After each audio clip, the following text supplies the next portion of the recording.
ಮಾಟದ pencil. ಒಂದಾನೊಂದು ಕಾಲದಲ್ಲಿ cloudy ಹೆಸರಿನ ಒಂದು ಸಣ್ಣ ಊರಿತ್ತು.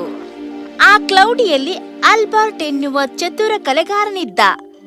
ಆಲ್ಬರ್ಟ್ ತನ್ನ ಕೆಲಸವನ್ನು ತುಂಬಾ ಉತ್ತಮವಾಗಿ ಮಾಡುತ್ತಿದ್ದ. ಜನರು ಕೆಲವೊಮ್ಮೆ ಆತನ ಕೃತಿಗಳನ್ನು ನಿಜವಾದ ವಸ್ತುಗಳೆಂದು ನಂಬುತ್ತಿದ್ದರು. ಆತ ಶ್ರೀಮಂತರ ಚಿತ್ರಗಳನ್ನು ಮಾಡುತ್ತಿದ್ದ ಮತ್ತು ಸಾಕಷ್ಟು ಗಳಿಸುತ್ತಿದ್ದ. ಆತ ತನ್ನ ಕ್ಯಾನ್ವಾಸ್ ಅನ್ನು ಎಲ್ಲ ಕಡೆಗೆ ತೆಗೆದುಕೊಂಡು ಹೋಗುತ್ತಿದ್ದ. ಆತ ಅತ್ಯಂತ ಚತುರ ರೂಪರೇಖೆಗಾರ ಆಗಿದ್ದ. ಆತ ಸೂರ್ಯ ಮುಳುಗುವುದನ್ನು, ಉಸುಕಿನ ಹಣ್ಣು, ಮನುಷ್ಯನ ಚಿತ್ರಗಳು ಮುಂತಾದವುಗಳನ್ನು ಬಿಡಿಸುತ್ತಿದ್ದ. ಆದರೆ ಅದು ಸಣ್ಣ ಪಟ್ಟಣವಾಗಿತ್ತು. ಅಲ್ಲಿ ಎಷ್ಟೊಂದು ಚಿತ್ರಗಳನ್ನು ಆತ ಬಿಡಿಸುತ್ತಿದ್ದನೆಂದರೆ ಕೆಲ ಸಮಯದ ನಂತರ ಆತನಿಗೆ ಕೆಲಸ ಸಿಗುವುದು ಕಷ್ಟದಾಯಕವಾಯಿತು.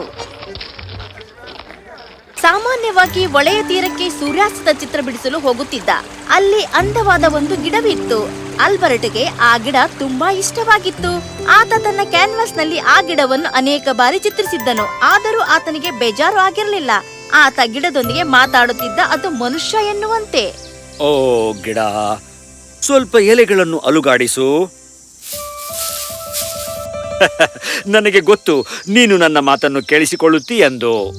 ಆದರೆ ಆಲ್ಬರ್ಟನಿಗೆ ಗೊತ್ತಿಲ್ಲ ಯಾರೋ ಗಿಡದ ಮೇಲೆ ಕುಳಿತು ಕೇಳಿಸಿಕೊಳ್ಳುತ್ತಿದ್ದಾರೆಂದು, ಮತ್ತೆ ಆತನ ಚಿತ್ರಗಳನ್ನು ಇಷ್ಟಪಟ್ಟುಕೊಳ್ಳುತ್ತಿದ್ದಾರೆಂದು.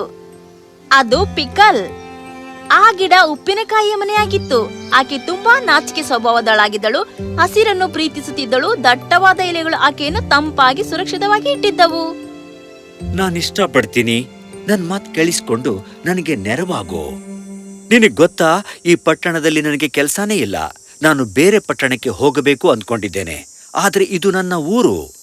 ನಾನೀ ಸ್ಥಳವನ್ನು ಬಿಡಲಾರೆ. ಆದ್ರೆ ನನಗನಿಸುತ್ತೆ ನಾನಿದನ್ನು ಈಗ ಮಾಡಬೇಕಾಗಿದೆ. ನನಗೆ ಚಿತ್ರ ಬಿಡಿಸುವುದು ಮಾತ್ರ ಗೊತ್ತು. ಮತ್ತಿಲ್ಲಿ ನನ್ನ ಚಿತ್ರಗಳನ್ನು ಕೊಳ್ಳುವವರು ಸಾಕಷ್ಟು ಜನರಿಲ್ಲ. ಅದಕ್ಕಾಗಿ ನಾನು ಬೇರೆ ಊರಿಗೆ ಹೋಗಬೇಕು ಅಂದ್ಕೊಂಡಿದ್ದೇನೆ.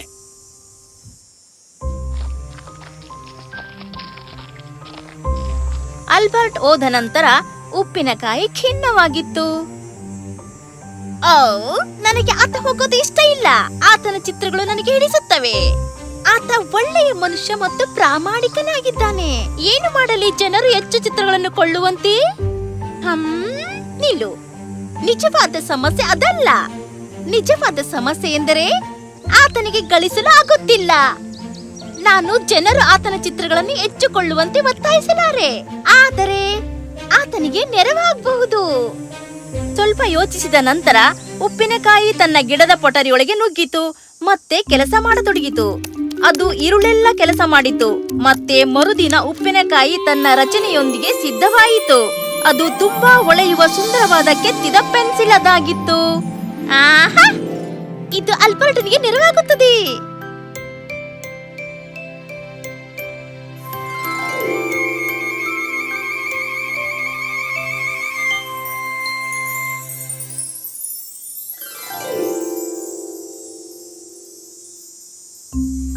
ಆ ದಿನ ಮಧ್ಯಾಹ್ನ ಆಲ್ಬರ್ಟ್ ಬಂದಾಗ ಎಂದಿನಂತೆ ತನ್ನ ಅಚ್ಚುಮೆಚ್ಚಿನ ಮರವನ್ನು ಚಿತ್ರಿಸಲು ತೊಡಗಿದ. ಅಲ್ಲಿ ಬಂಡಿಯ ಮೇಲೆ ಪೆನ್ಸಿಲ್ ನೋಡಿದ. ವಾವ್, ಎಷ್ಟೊಂದು ಹೊಳೆಯುತ್ತಿದೆ. ಇದೊಂದು ಅತ್ಯಂತ ಅಂದವಾದ ಪೆನ್ಸಿಲ್ಲು. ನನ್ನ ಜೀವನದಲ್ಲಿ ನೋಡಿದ್ದೇ ಇಂದು. ಆಶ್ಚರ್ಯವಾಗುತ್ತಿದೆ. ನಾನಿದನ್ನು ತೆಗೆದುಕೊಳ್ಳಬಾರದು. ನಿಜವಾದ ಮಾಲೀಕ ಬಂದು ತೆಗೆದುಕೊಳ್ತಾನೆ.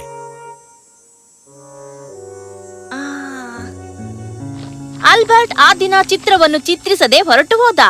ಆತ ತೀರಾ ವಿಚಲಿತನಾಗಿದ್ದ ಆ ಪೆನ್ಸಿಲ್ ಅನ್ನು ಅಲ್ಲೇ ಬಿಟ್ಟು ಬಿಡುವುದಕ್ಕೆ. ಆದರೆ ಆತ ಯಾರದೋ ಪೆನ್ಸಿಲ್ ಅನ್ನು ತೆಗೆದುಕೊಳ್ಳುವುದಕ್ಕೆ ಇಷ್ಟಪಡಲಿಲ್ಲ. ಮರುದಿನ ಆಲ್ಬರ್ಟ್ ಎಂದಿನಂತೆ ಮೊದಲೇ ತನ್ನ ಗಿಡದ ಬಳಿಗೆ ಹೋದ. ನಿಗೂಢವಾಗಿ ಬಂಡೆಯ ಮೇಲಿರುವ ಆ ಪೆನ್ಸಿಲ್ ಅನ್ನು ನೋಡುವುದಕ್ಕೆ ಇಷ್ಟಪಡುತ್ತಿದ್ದ. ಮತ್ತದು ಅಲ್ಲೇ ಇತ್ತು. ಓ, ಅದು ಇನ್ನೂ ಅಲ್ಲೇ ಇದೆ. ಬಹುಶಃ ಅದು ಯಾರದೂ ಅಲ್ಲ ಅಂತ ತೋರುತ್ತೆ. ನಾನು ಈ ಅರಣ್ಯದ ಬಗ್ಗೆ ಕತೆಗಳನ್ನು ಕೇಳಿದ್ದೇನೆ. ಅವು ಕಟ್ಟುಕತೆಗಳಿರಬಹುದು. ಇಲ್ಲಿ ಮಾಟ ಏನಾದ್ರೂ ಇರಬಹುದೇ? ಆಲ್ಬರ್ಟ್ ಪೆನ್ಸಿಲ್ ಅನ್ನು ತೆಗೆದುಕೊಂಡನು, ಪರೀಕ್ಷಿಸಿದನು. ನಂತರ ತನ್ನ ಕಾಗದವನ್ನು ಹೊರಗೆ ತೆಗೆದು ಸುಂದರವಾದ ಎಲೆಯ ಚಿತ್ರವನ್ನು ಬಿಡಿಸಹತ್ತಿದನು. ಈ ಪೆನ್ಸಿಲ್ಲು ಅದ್ಭುತವಾಗಿದೆ. ನನ್ನ ಚಿತ್ರಗಳು ಇಷ್ಟೊಂದು ಸುಂದರವಾಗಿ ಎಂದೂ ಆಗಿದ್ದಿಲ್ಲ. ಓ ತಾಳು, ಏನಾಗುತ್ತಿದೆ? ಎಲೆಗೆ ಜೀವ ಬರಹತ್ತಿದೆ.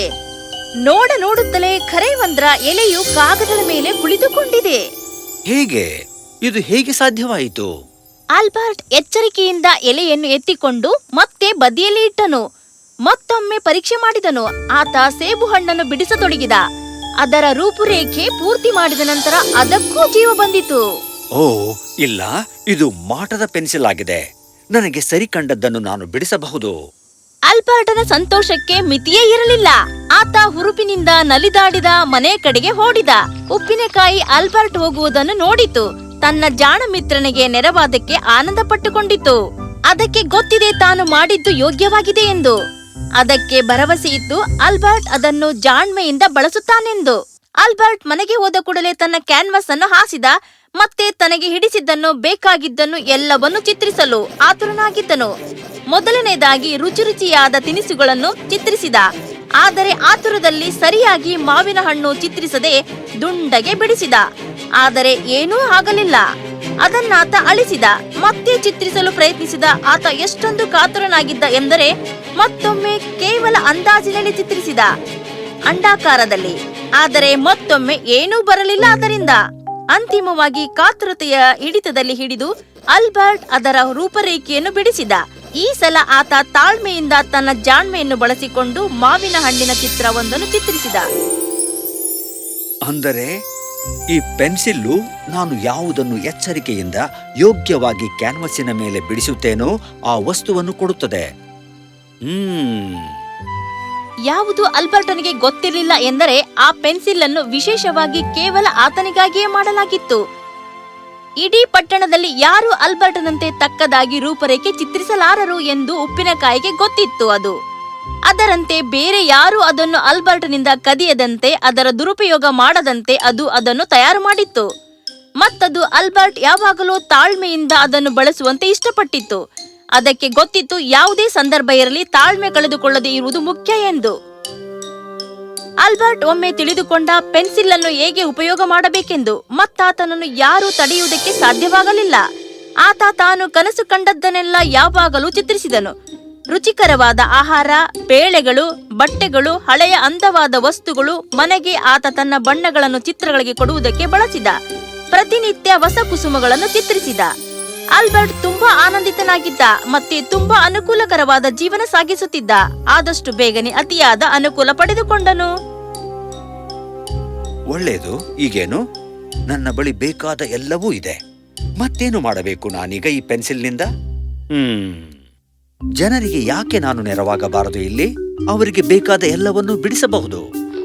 ನಿರ್ಧರಿಸಿದಂತೆ ಆಲ್ಬರ್ಟ್ ಊರಿನಲ್ಲಿರುವ ತನ್ನೆಲ್ಲ ಗೆಳೆಯ ಮಿತ್ರರ ಹತ್ತಿರ ಹೋದ. ಮತ್ತವರಿಗೆ ಎಲ್ಲವನ್ನು ವಿವರಿಸಿದ. ಮೊದಲು ಆಲ್ಬರ್ಟನನ್ನು ಯಾರೂ ನಂಬಲಿಲ್ಲ. ಓ ಸಾಕು ಬಿಡು, ನಿನ್ನಲ್ಲಿ ಈಗ ಸಾಕಷ್ಟು ಬಿಡುವಾದ ಸಮಯ ಇದೆ ಅಲ್ಲ? ಅದು ಸರಿನೇ ಅನ್ನೋ. ನೀನೀಗ ಕಥೆಯನ್ನು ಹೇಳಲು ಶುರು ಮಾಡಿದೆಯೇನು? ಇಲ್ಲ, ಇದು ಕಥೆಯಲ್ಲ. ತಡಿ, ನಿನಗೆ ತೋರಿಸುತ್ತೇನೆ. ಆಲ್ಬರ್ಟನಿಗೆ ಗೊತ್ತಿತ್ತು ತನ್ನ ಗೆಳೆಯನಿಗೆ ಟ್ರ್ಯಾಕ್ಟರ್ ಬೇಕಾಗಿತ್ತು, ಹೊಲದಲ್ಲಿ ಒಳ್ಳೆಯ ಕೆಲಸ ಮಾಡುವುದಕ್ಕೆ. ರೊಕ್ಕ ಇಲ್ಲದ ಕಾರಣ ಆತ ಅದನ್ನು ಕೊಳ್ಳುವ ಸ್ಥಿತಿಯಲ್ಲಿ ಇರಲಿಲ್ಲ. ಆಲ್ಬರ್ಟ್ ಕೂಡಲೇ ತನ್ನ ಕಾಗದವನ್ನು ಹೊರಗೆ ತೆಗೆದು ಎಚ್ಚರಿಕೆಯಿಂದ ಟ್ರ್ಯಾಕ್ಟರ್ ಚಿತ್ರವನ್ನು ಬಿಡಿಸಿದ. ಒಳ್ಳೆಯದು. ಎಲ್ಲರೂ ಹಿಂದಕ್ಕೆ ಸರಿಯಿರಿ ಸ್ವಲ್ಪ. ಕಣ್ಣು ಮುಚ್ಚಿ ತೆರೆಯುವುದರಲ್ಲಿ ಅಲ್ಲೊಂದು ನಿಜವಾದ ಟ್ರ್ಯಾಕ್ಟರ್ ಅವರ ಮುಂದೆ ನಿಂತಿತ್ತು. ಎಲ್ಲರೂ ಆಲ್ಬರ್ಟನ ಗುಣಗಾನ ಮಾಡಿದರು. ಆ ದಿನದಿಂದ ಆಲ್ಬರ್ಟ್ ಸಾಕಷ್ಟು ಜನರಿಗೆ ಸಹಾಯ ಮಾಡಿದ. ತನ್ನ ಉಡುಗೊರೆಯನ್ನು ಎಲ್ಲರೊಂದಿಗೆ ಹಂಚಿಕೊಂಡ. ಕ್ಲೌಡಿಯ ಜನರೆಲ್ಲರೂ ದಯಾಳುಗಳಾಗಿದ್ದರು ಮತ್ತೆ ಪರಿಶ್ರಮಗಳಾಗಿದ್ದರು. ಯಾರೂ ತಮಗೆ ಬೇಡವಾದದ್ದನ್ನು ಬೇಡುತ್ತಿರಲಿಲ್ಲ. ದಿನಗಳು ಕಳೆದವು. ಪ್ರವಾಸಿಗರು ಆ ಊರಿಗೆ ಬರುತ್ತಿದ್ದರು. ಆ ದಿನ ನಡೆಯುತ್ತಿರುವಾಗ ಕ್ಲೌಡಿಯ ಯಾವುದೋ ವಿಸ್ಮಯಕಾರಿ ವಿಷಯದ ಬಗ್ಗೆ ತಿಳಿದುಕೊಳ್ಳಬೇಕೆಂದುಕೊಂಡ. ಕ್ಲೌಡಿ ಸಣ್ಣ ಊರಾಗಿತ್ತು. ಅಲ್ಲಿಯ ಜನರು ನೆಮ್ಮದಿಯ ಉತ್ತಮ ಜೀವನ ಸಾಗಿಸುತ್ತಿದ್ದರು. ಆತ ವಿಚಾರಿಸಬೇಕು ಎಂದುಕೊಂಡ. ಆತ ವಿಚಾರಿಸಿದ. ಮುಗ್ಧವಾದ ಕ್ಲೌಡಿಯ ಜನರು ಎಲ್ಲವನ್ನೂ ಹೇಳಿದರು. ಮಾಟದ ಪೆನ್ಸಿಲ್ಲು, ಇದು ಖರೇವಂದ್ರ ಏನು? ನಾನು ಹೋಗಿ ಆ ಚಿತ್ರಕಾರನನ್ನು ನೋಡಬೇಕು. ಯಾತ್ರಿಕ ಆಸೆಬುರುಕನಾಗಿದ್ದ. ಆತ ಗಿಡದ ಹಿಂದೆ ಬಂದು ಅಡಗಿ ಕುಳಿತುಕೊಂಡ. ಆಲ್ಬರ್ಟನನ್ನು ನೋಡಿದ ಕೂಡಲೇ ಆತನನ್ನು ಹಿಡಿದುಕೊಂಡ. ಯಾರದು? ಗಪ್, ನನ್ನ ಮಾತು ಕೇಳು. ಇದಕ್ಕಾಗಿ ನನ್ನ ಬಳಿ ಪೂರ್ತಿ ದಿನ ಇಲ್ಲ ಏನೋ. ಗಡಾನ ನನಗಾಗಿ ಸಾಕಷ್ಟು ಬೆಲೆ ಬಾಳುವ ಬೇರೆ ಬೇರೆ ಮಾಣಿಕ್ಯಗಳನ್ನು ಅವುಗಳನ್ನು ಒಯ್ಯಲು ಒಂದು ಗೋಣಿ ಚೀಲವನ್ನು ಬಿಡಿಸು ಈಗ. ಆಲ್ಬರ್ಟ್ ಪೆನ್ಸಿಲ್ ತೆಗೆದುಕೊಂಡನು ಮತ್ತೆ ಚಿತ್ರ ಬಿಡಿಸಲು ತೊಡಗಿದ. ಆದರೆ ಆತ ತುಂಬಾ ಹೆದರಿದ್ದ. ಕೇವಲ ಬಂಡೆಗಳ ಚಿತ್ರವನ್ನು ಬಿಡಿಸಿದ. ಇವೆಲ್ಲ ಏನು? ನಿನಗೆಷ್ಟು ಧೈರ್ಯ ಹುಡುಗಾಟಿಕೆ ಮಾಡಲು? ಎದ್ದೇಳು, ನಾನೇ ಬಿಡಿಸುತ್ತೇನೆ ಹೊಳೆಯುವ ನವರತ್ನದ ಬಂಗಾರದ ಸರವನ್ನು.